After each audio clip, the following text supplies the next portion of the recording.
In just 3 short years, Paddle8, an innovative marketplace infusing technology and art, has held hundreds of auctions with over 100 million in bidding activity and raising over 25 million for charities.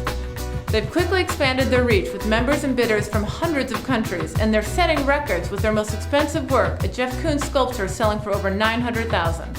With over 50 employees worldwide and offices in New York, LA, and London, they've raised over 17 million in venture capital funding.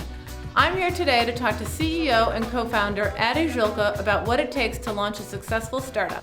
It seems everyone is talking about Paddle8, from the Wall Street Journal to W Magazine to Bloomberg TV. Did you just want to tell us a little bit about your story and your journey? I was born in India. I grew up in India for most of my life, moved to New York. I was looking for what to do next and ended up meeting my co-founder Alexander purely because I was trying to buy some art and I had no idea where to start. Alex, on the other hand, had been in the art world and had seen how technology could change and how technology was changing the auction room. And he gave me a counter proposal, which was, rather than selling you art, how about you help me start a company and we change the art world together?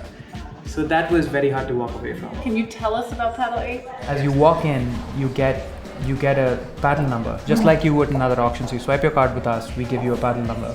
And then these iPad kiosks are across the entire room, they're on tables. You can browse the entire auction on this iPad screen. All you need is to put a bid is to click this, put in the bid you want to do, and then put in the actual pin number or the paddle number that you've been given. Okay. And then that bid will get submitted against anyone else in the whole world who might want to bid against you in the same event. Oh, amazing.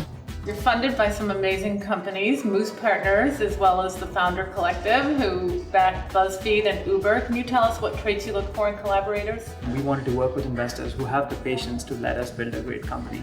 Not just a company that you'll flip overnight, but a company that will stand the test of time, that will be a standalone auction house.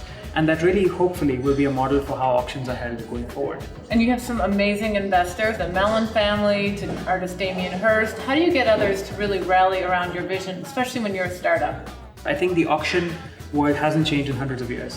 The art world sort of has evolved. That combined with the fact that we were able to put together a stellar team very quickly, get some traction, and had such a strong charitable mission associated with it, made us even more attractive to these investors. Do you think disruption leads to innovation, or do you think using creativity kind of leads to new ways of doing things and it's good for the marketplace? I think what we are trying to do is to use technology to make the art world more efficient, particularly the auction market. And I think we see ourselves strongly as a complement to Sotheby's and Christie's, which are working at the higher end of the market. So rather than disrupting, I think we're complementing and expanding the art world, which is at least how we see it. And you've been in business for 3 short years, and it already seems that you've changed course. Do you think adaptability and flexibility are mandatory for startups? So we started with gallery listings. That was our initial plan. And meanwhile, we had experimented with benefit auctions, which seemed to be really successful and seemed to get us a lot of brand credibility as well as actually helping the community. So that's how we decided that we should shift the business to focus more on auctions. And how do you view failure as part of a startup? It's a great question, and I think one of the great things about being an entrepreneur today is that it is completely accepted to fail. And I think that makes it so much easier for people to take risks and to start companies. So I think we totally expect failures, we totally accept failures, but at the same time, with the thought behind what is your plan B, what is your exit route, and what happens if the data comes out in a different way than what you had anticipated. It seems that creativity and innovation are the recipes for success with any startup or any creative industry. How important do you think those 2 traits are to a startup? When you're starting a company, you need the kind of people who can go into a jungle with their machete and sort of find the way and cut through the jungle, cut through the bush. As you grow a little more, you need people who can then identify a little dirt road and sort of go on that road, but at the same time be willing to sort of go around the little potholes that come up or the big potholes that come up and course correct as things change. As you get even bigger, you need people who are willing to drive on the highway and who can sort of keep their heads down and make sure you deliver on the mission. But at the same time, when you have that, you need to make sure that the people who were finding the way in the jungle are still around to keep seeing forward, to keep sort of imagining where the next highway could be.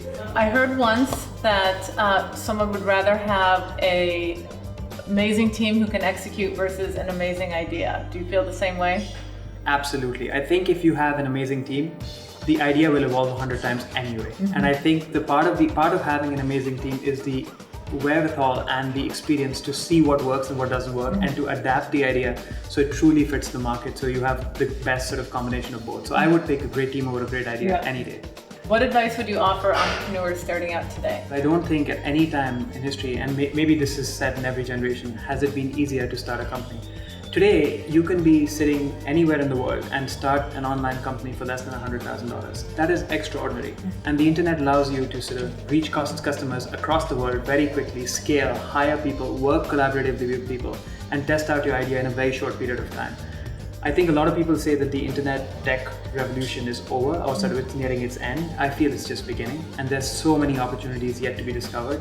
So I think for anyone who has an idea, who thinks they want to try it out, my advice would be just go for it. There's no other time like today where sort of you can put it all together, get funded really easily, and test out your idea in a really short period of time globally. So that would be sort of my advice. Thanks so much for inviting us here today, Adi. Thank you for having us on the program.